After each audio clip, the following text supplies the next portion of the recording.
Hey, how you doing? Good afternoon and welcome to our book club. Thanks for coming. Thanks for being here. So we've been reading our fifth book, which is Bethenny Frankel. Yes. Bethenny Frankel's book, Business is Personal. And we're chapter 6, and we're going to close chapter 6 today. We've done 2 parts in it, so this is a third take on chapter 6. And what we're going to do today is look at some examples of pivoting, right? Pivoting has been the main topic here. We looked at it from different angles. Here, we're going to look at some examples, expand it a bit to look at the core ideology or the core from which is best to pivot, right? So that pivot can work for you as an organization. We're pretty much looking at it from Jerry Porras and Jim Collins' book, Good to Great, Built to Last. And they talk about changes, right? We're talking about making baby step changes, giant step changes. And they look at, a company that's built to last, that is a company that can pivot, right, through challenges and weather the storms of business life, is one that is that preserves the core, right, and stimulates progress, right? Preserve the core, meaning that you don't lose yourself, right? Which ties again to the basis of Bethenny's book, right? The truth about what it takes to be successful while staying true to yourself. The only way you can stay true to yourself is by preserving the core, your basic nature, your basic self. You don't get yourself to be lost while being successful, right? You keep the core of who you are, even as you success. Success does not kill you. Rather, you rise above success, right? So, be able to do that, you must know the core that you need to preserve. And then from that core, you can now stimulate progress, growth, success, right? So that's what we're going to look at here, look a bit more into that and talk about pivoting, right? All right. So I'm going to go ahead here and I'm going to bring up my slides and we'll take it. All right, let's go.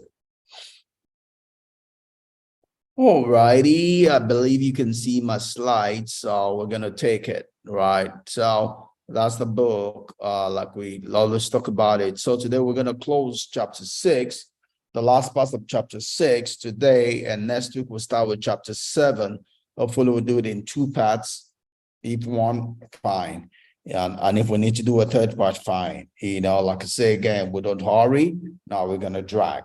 The whole intent here is to learn, to grow, right? And so we'll go ahead and do that. And in March, we'll go into chapter 8 and 9, the month of March, and April, we'll go into chapter 10, as this goes along. All right, so the title of the chapter, like we've said, is Know When to Hold Them and When to Fold Them, which is pretty much saying know when to pivot, to pivot, right? Pivot, right? So it's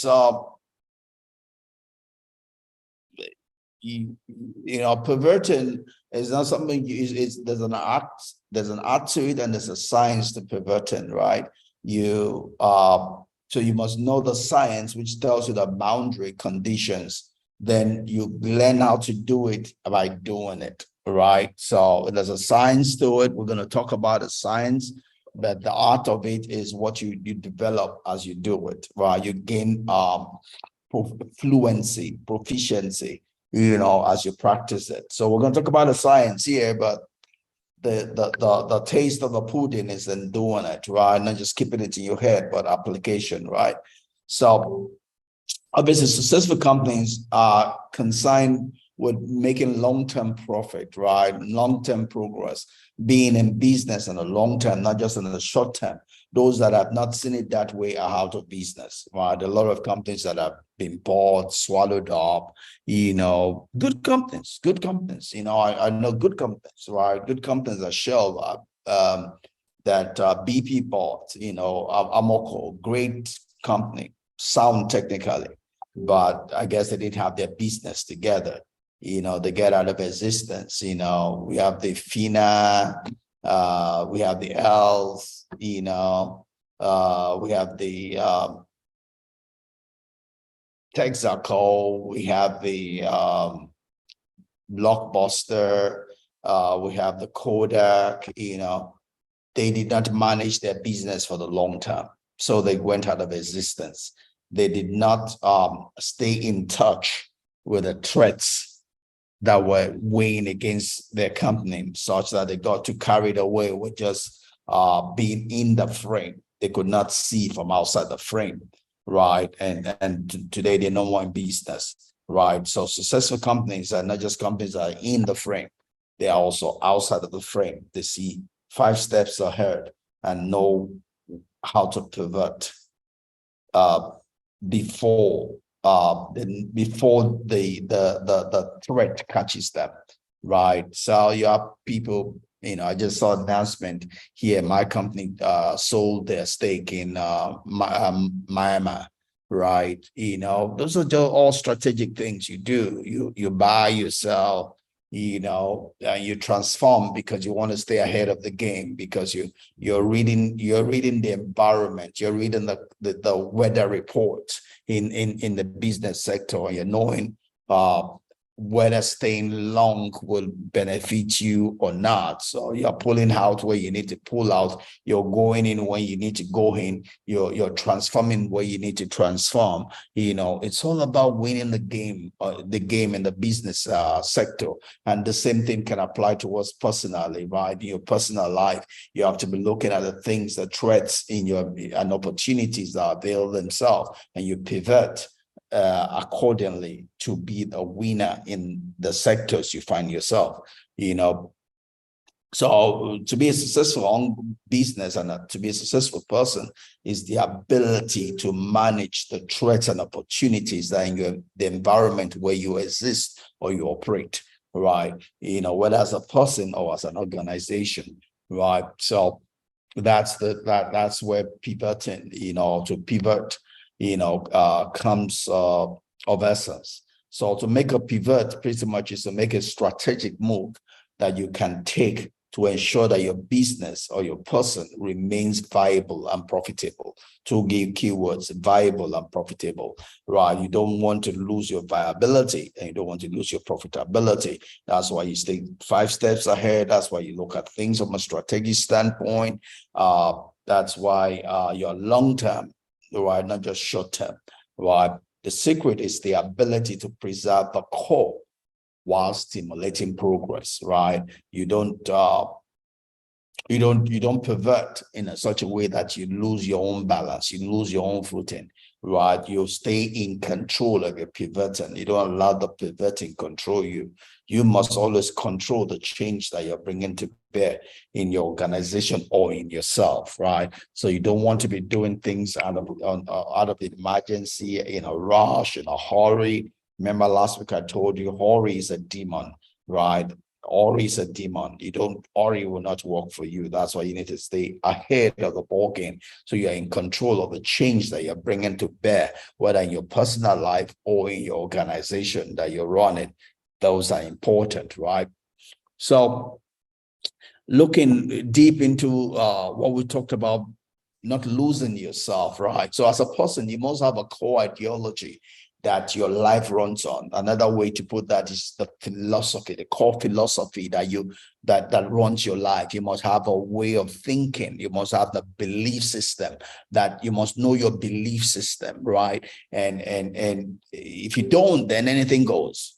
That means anything can throw you off, right? But if you're going to stand on your feet to be successful, you're going to keep standing after doing all. You must know the core ideology that runs your life. You must know the core philosophy that runs your life, right? It's something that, is an inside job. You have to make that decision for yourself, right? Same way also for an organization that's going to battle the wind, the storm, the climate, the weather, of different seasons in the business life is one that must know who he or she is. What is the organization, right? And that's what we'll call the core ideology or the core philosophy, of the organization, or from a personal life of the person. And typically this is made up of pretty much the core values, the core beliefs, and the purpose. Right here, we're not showing the beliefs, because in a sense, your beliefs give rise to your values, right? And it gives rise to your purpose also. So eating somewhere in here is the core belief of either the organization of the person, right? Obviously, the values is what do we stand for? What do we stand for? And maybe it's best to look at it from this drawing here. The values is right now, who are we? What do we stand for, right? What do we not stand for? I mean, those are your values, right? And those are important, right? Because if you don't know your values, then you can fall for anything, because the values you hold on to will be tested, right? Whether they are true values or not. So you have to look ahead of yourself and say, if these values are tested, will I still hold on to them? If you don't hold on to them, then they're not your core values. Throw them away. Right. It's when you talk about core values, it's not something you create, it's something you discover, because it ties to who you are as a person, right? It ties to who you are as an organization. Don't forget, your organization is an entity on its own, but that entity goes back to the founder, right? The founder or founders of that organization, right? The value of the organization cannot be against that of the founder. It finds its core in the values of the founders themselves, right? It's not something you create, it's something you discover, right? You ask yourself, what do we stand for? What do we not stand for?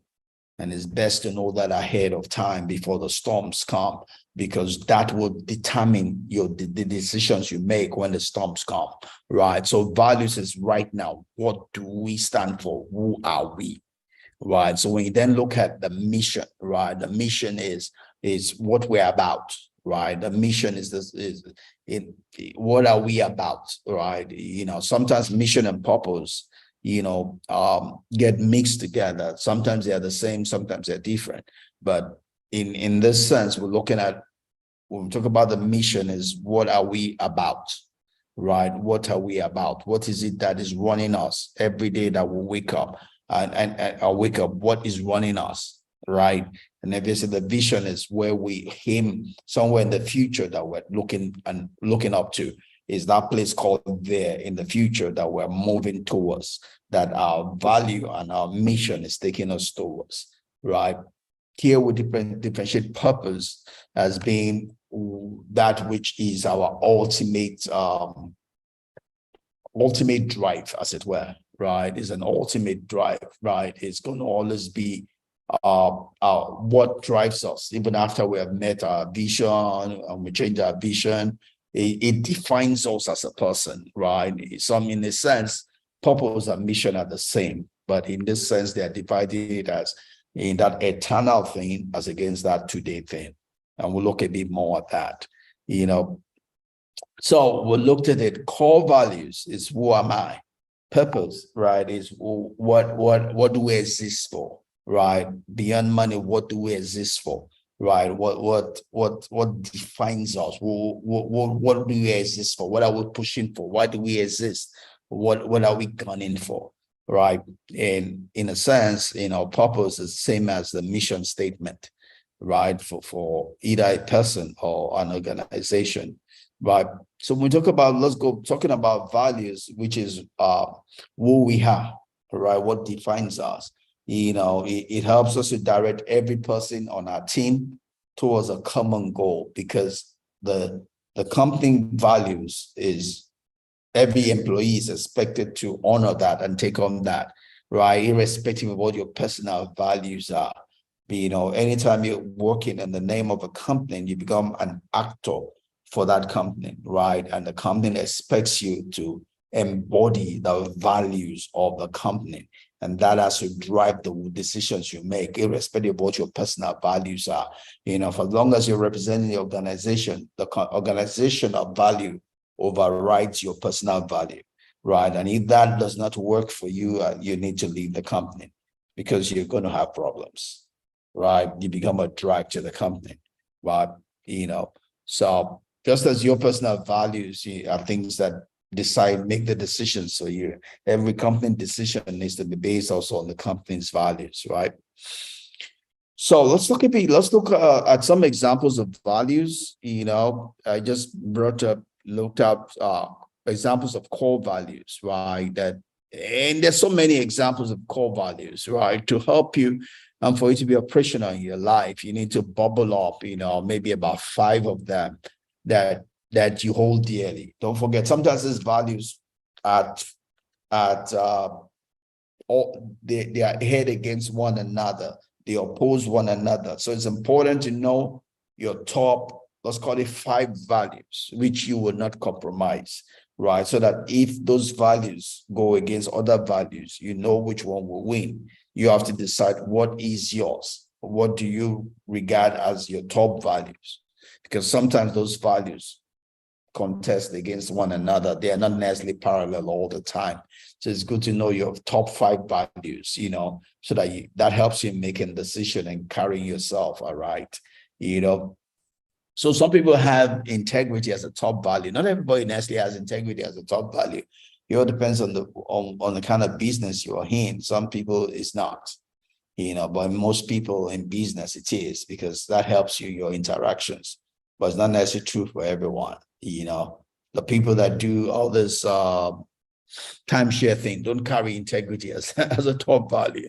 It's not because all they're about is selling you what they want to hypnotize you to buy. The integrity is not a top value for them in that sector, but you have to decide which one is for you as a person or your organization. Is boldness important to you? Is honesty important to you? Is trust important to you? Is being authentic important to you? Is accountability important to you, right? So is ownership important to you? Is customers, do you take customers first? Not all business necessarily see their customers as first, so you have to ask yourself, who are you? Is that what works for you? Because that would affect you, when you're trying to make decisions, right? It's passion, or value for you. Is having fun a passion, a value for you? Not everyone does. Is being humble. I was impressed and glad, when I saw these come up as one of the values for the church I presently attend, right? The Elevation Church, right? They have that as one of their values. That is not a value where I was coming from, so it is a value here, and they teach it, is written in black, and they leave it, so I am excited about that. This continuous learning, constant improvement, leadership, diversity and inclusion, creativity and innovation. Not everybody carries that. Some people are stuck to the hold and can't move forward in their life. It has to be whole-time religion. You have to decide what works for you. It's quality, a value for you. Is working as a team, or is it that you want individuals to work? You got to decide what works for you. Is simplicity a value for you? You want things to be complex. Is safety a value for you, or you don't care about safety? Decisions you need to make. Who are you as an organization, as a person? That will decide that. Then we talk about purpose. Like we said, a personal purpose statement defines what you want to accomplish in life. So your purpose is, what do you want to accomplish in life? As an organization, your purpose is, what do you want your organization to accomplish? That's important.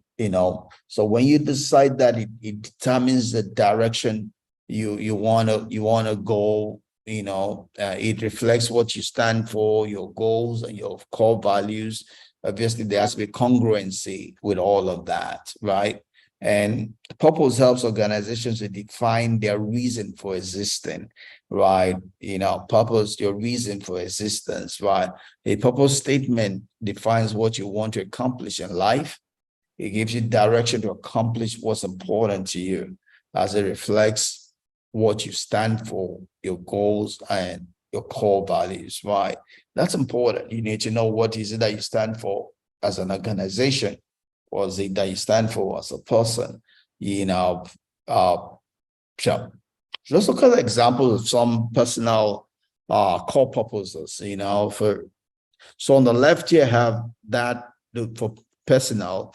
On the right hand, I have examples of corporate, core purpose or core purpose statement, So on the left here, it says to motivate and inspire others to live a life where they are mentally and physically healthy and have peace and contention. That's someone's core purpose. Does that fit your billing? Do you have one written for yourself? You can take that example and write one for yourself, because it helps you. It helps you to put it in front of you every day. It will guide you. You will know what is for you, what is not for you. You will not be confused about your life. Another person says, I'm dedicated to working on behalf of children to bring them the resource they need for a healthy and prosperous present and future life. Another person says to bring more convenient and functional technology to the world that will improve the quality of life. Another person says to lead by example, personifying my values of kindness, forgiveness, compassion, empathy, and hard work. That's someone's core purpose. Someone else says to bring joy to the world through music and lyrics that inspire. So you can imagine that's a musician. And someone says, I want to instill in others the self-love and confidence that gives them the self-efficacy to excel, right? Make their dreams come true, wants to show himself or herself as an example. And lastly, we have someone who says to live each day to the fullest and appreciate, so as well as learn, grow from every experience, Great. So that's another person's core purpose. Question is, what is that for you? Right. We'll see some organizational ones here. 3M says to solve unsolved problems innovatively. So that's what drives them. Max says is to preserve and improve human life. Right. Apologies. I see that it stands out.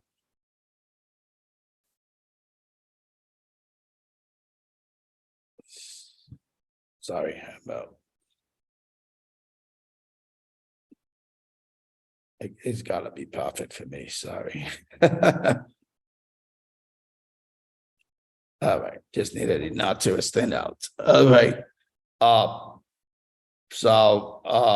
Mary Kay, though they do all the beauticians, but you see, none of that beautician is mentioned. It says all that they do is to give unlimited opportunities to women. What Disney says is to make people happy. Nike says experience the emotion of competition, winning and crushing competitors. Sonny says experience sheer joy of advancing and applying technology for the benefit of public. And for my own organization, it's simply changing lives. That's why we exist. For the business I have set up is to change lives, which carries on from my personal core purpose, change lives, because it's my company and I started it, so we have a congruency of core purposes, Question is, what do you have for yourself? Lastly, I'm just going to close here and look at some examples of people that pivoted, and why they did. YouTube, I was surprised. YouTube didn't start as YouTube. It was a dating site where users come and upload their videos. But today it's still for uploading videos, but not just a dating site. It's for everybody. They've grown beyond just dating, but it started with dating, right? PayPal, started with as a payment and script, service. It went on to people being able to make payments between apps. And finally, today is a full-blown web-based payment processor, But you see, all of these changes take place as people see threats to their business. They do the changes pretty much to stay ahead of the ball game to beat threats that they see. That's why people change. It's pretty much to beat the threats, right? And the threat to their business. They see the threat to their business and they pivot pretty much to stay ahead of that, and to stay in existence. So we'll see that with PayPal. We'll see that with Instagram, right? They've changed, to what they are today based on feedback they received, from the initial design they had. Same thing with Netflix, right? It used to be a DVD by mail service. I remember when they started, I was living in California then, I used to get their DVD by mail, but today they've stopped doing that. Everything now is online, I was looking for the right color in this yellow background, but not sure if this is the best one. I'm gonna try one more. I'm gonna try the black color if that will give us better view. Oh, I don't know. All right. So, Twitter also had the same thing, right? They started as pretty much to give access to podcasts, but when Apple came with iTunes, that was a threat to their business. They've since grown to become a micro-blogging platform. Western Union used to be just for telegrams, people telegramming, to making long distance telegram service, right? But with phones in most homes, that business pretty much wiped away. And today, Western Union has pivoted, into a money wired service, which it's doing them well. So people don't change for the sake of changing; they change for better. The change to better is change is about getting better. You don't change for the sake of changing. You change to be better or to become more fulfilling of what your core ideology philosophy is, because it's not just profit, right? You're trying to meet whatever it is that you have set for yourself as a purpose, as a vision, as a goal, as a target, which then transforms into whether it's monetarily, or whatever indicators you've set for yourself, but it helps in being able to do that, to know who you are. You need to know what your core ideology is, what your core philosophy is, what your core values are, what your core purpose are, because you're trying then to preserve who you are while you are stimulating progress by pivoting. But that is done based, sitting on the core, the foundation of who you are as a person. All right, I hope that helps somebody out there. That's all I have for today. I'm gonna shut down here. I don't have any of my people here, so I don't have any question to answer. All right, so I'm going to shut down here and see you next Sunday by God's grace. Happy Valentine. Enjoy your Valentine's Day, and don't do anything out of shape. We'll see you here next week by God's grace. Bye-bye. God bless.